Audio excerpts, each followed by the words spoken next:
Hello everyone, here's a preview of my Weeden 666 horizontal electric engine. I just unboxed her and it came with this engine, which was made from, I believe, 1931 for 3 years. So it's kind of a short run engine. Not a lot of them on the internet, a couple of auctions. I know a collector, Charlie, has one, but he says his is has a tank that's rusted through. Um, it came with a couple accessories. This transmission, a saw, a little knocker thingy. They're all the same color, green bases with kind of like an orange or tan borders. I suspect maybe they were all bought at the same time since they're the same color. I mean, I have other ones, but the color schemes are different between them, like how the green bases are. Some of them are orange or kind of like an orange color. Can't really tell like this color right here.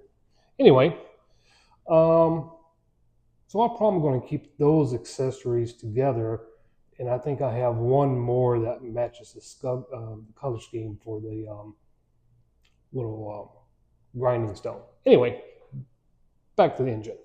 So this engine reminds me a lot of a similar style with Empire, and there's actually some bits that really remind me of parts on an Empire. I'll show that in a minute. But this is a oscillating piston. It has a reverser.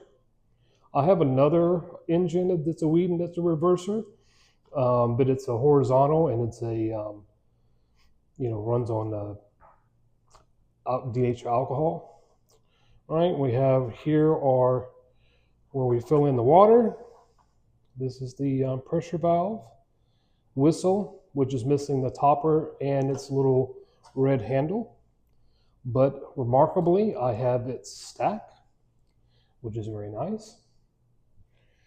Around the front, we have a little bend going on here. I'm going to see if I can try to fix that. Turn it around, you can, as I turn it, you can see it has a label. Other models of the 666 actually has a badge on it, but this one does not have a badge. There's the back side. We got a big old dent right here in the tank. It's nickel plated, and I was worried that it was going to be a tin or nickel over tin, but when I get my magnet, it doesn't seem to be magnetic, so I'm hoping that it's brass underneath there. Here's where you put into the plug, and here's the part I'm talking about that reminds me of an Empire. It has these exact same standoffs, even with the little brace in the middle. Even the, see if I can come in closer.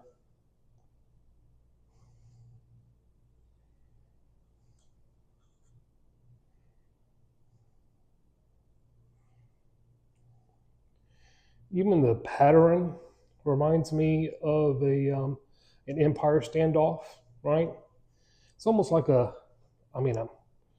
knockoff.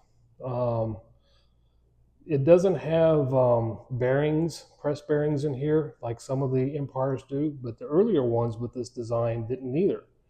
Not very or any slop, so I don't think it was ran a hell of a lot. We'll come back here to the next concern about an electric heater is, all right, is the heater any good? So I have my digital multimeter, and we'll hook up and check out the resistance. See what we come up with. There we go. A little bit over 50 ohms, almost 56. That's exactly what I would expect on a little engine's heater. So it looks like we won't have a rusted tank, and we have a good heater. No shorts. Good ohmage. at least to give it a try. This engine, luckily I do not have to take it apart, because unlike Empire's, this guy is riveted here and here, and of course those are riveted, right? The tank, I'm gonna take off that.